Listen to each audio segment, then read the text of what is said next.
Men tushimda payg'ambar sallallohu alayhi vasallam ko'rdim. Menga Madinani hargiz taslim qilmaslik buyurdi. Shunga men shaxsan Madinani taslim qila olmayman. U dushmanlarning hurmatiga sazovor bo'lgan, hatto ingliz josusi Lawrence uni Sahro yo'li deb atagan Madina himoyachisi Fahruddin Pasha.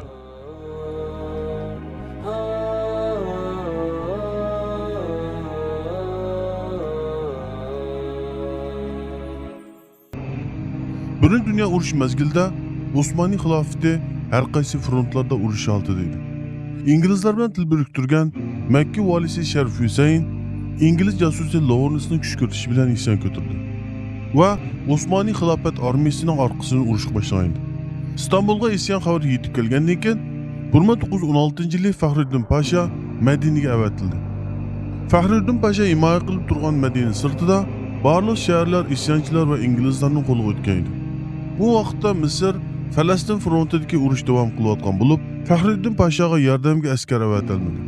Fahruddin Pasha 2 yil 7 oy ingliz va isyonchilarga qarshi tog'dak turib berdi. Xoin Sharif Husayn va inglizlarning Madinaga besim ochgan vaqtda Jamol Pasha agar xohlasang tajribali kirman uchiqchilardan yordam olayli degan so'ziga Madinani faqat musulmon askarlar bilan qo'g'daymiz deb javob berdi. Havo 50 gradusdan issiq, qiyin cho'l sharoitida turli kasalliklar keyin-keyin keldi. İngiliz jasusi Lawrence suv manbalarini, quduqlarni zaharlab, askarlarni suvsiz qo'ydi. Hijaz temir yo'li davomli ingliz jasuslari va isyonchilar tarafidan buzg'unchilik uchrab, Madinaga yordam ochliqlari va o'q-to'ri yetib kelishi to'sqinlik uchraydi. Telegraf aloqasi buzg'unchilik uchrab, Istanbul bilan aloqa uzilib qolgan.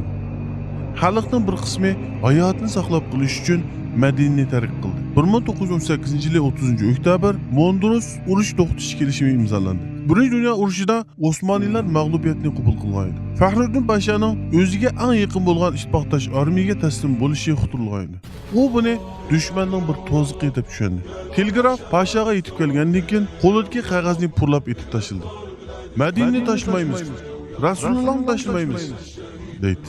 Madinani qo'lga ololmagan dushman İstanbulga to'xtamay besim qiladi.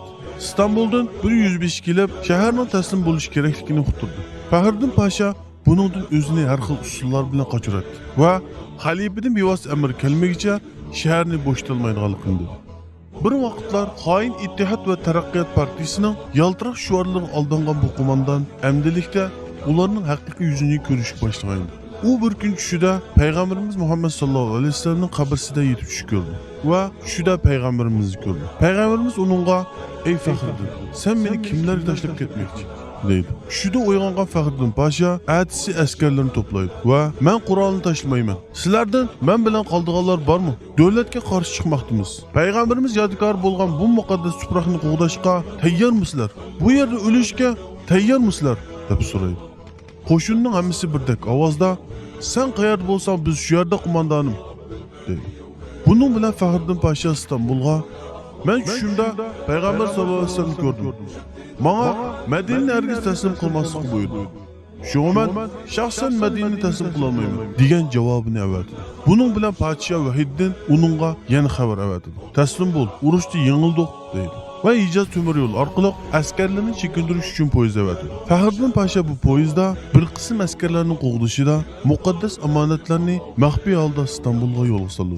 Bugun İstanbul muzeylaridagi muqaddas omonatlarning 70% Fahruddin Pashaning harakati natijasida inglizlarning o'g'irlab ketishidan saqlanib qoldi. Lekin bu poyezd oxir qitim Madinadan İstanbulga qaytgan poyezd bo'lib qoldi. Inglizlar Hijaz temir yo'lini portlatishi bilan Madinaning tashqi dunyo bilan aloqasi uzildi.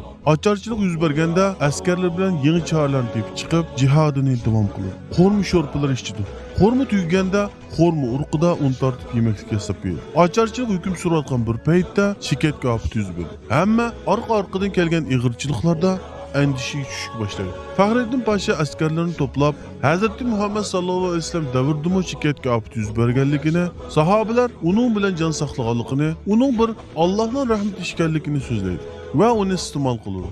Bunun bilan krizisni fursatga aylantirdi. Bir tarafdan Sharif Husayn, bir tarafdan inglizlar Madinani darhol taslim qilish uchun har narsani qilayotgan bo'lsa-mu, askarlarning ko'pchiligining kasallanishi, o'q-to'ra yemak-ichmak va dor-darmak zapasining tugishi qarmay, Faxriddin Pasha qarshiligini davom qildi.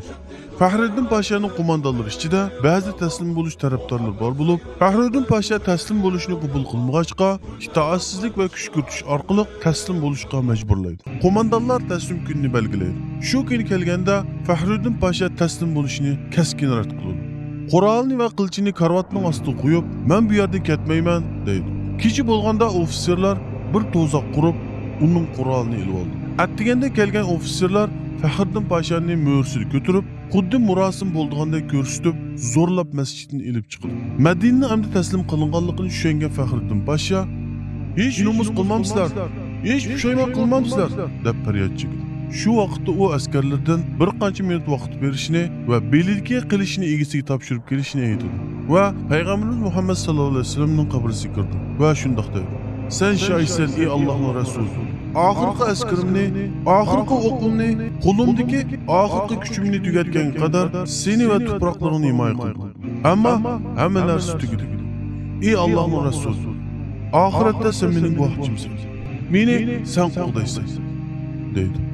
Va beldagi qilishni chiqarib, payg'ambarimizning qabrisining oyoq tarafiga qo'ydi.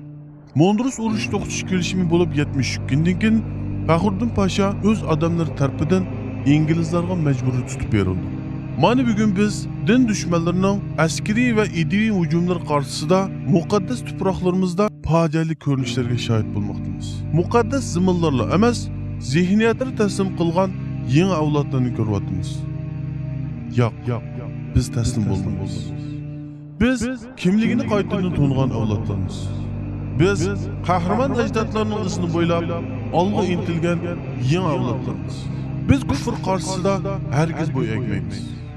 Biz hargiz taslim bo'lmaymiz. Men shunda payg'ambar sollallohu alayhi vasallam ko'rdim. Menga Madinani hargiz taslim qilmaslik buyurdi. Shunga men shaxsan Madinani taslim qila olmayman.